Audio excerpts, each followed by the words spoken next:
A couple more changes on this session here as well. It's the half of the week and the main course is deadlift.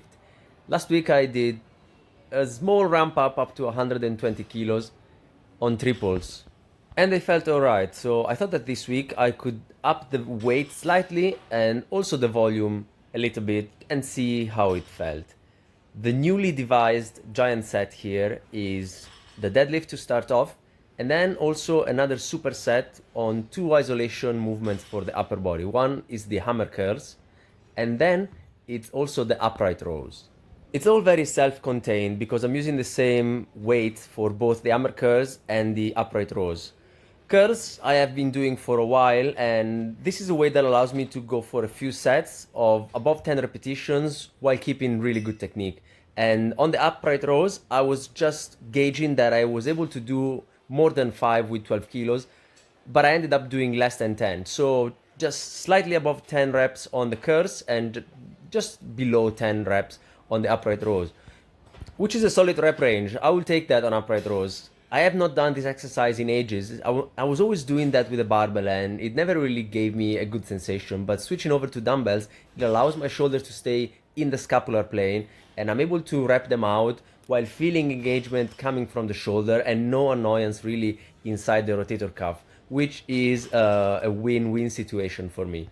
As I wanted to get some extra volume in the shoulder as an isolation, because I feel like overhead pressing is great, but I should not really be hammering on that too much.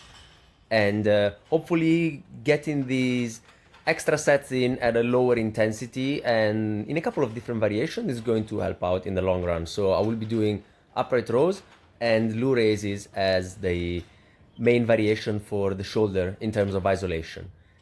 And all this exercise stacking, it's helping me also with time management. I know that deadlifts are a very taxing exercise and I wouldn't really do anything that is really hard superset with the deadlift.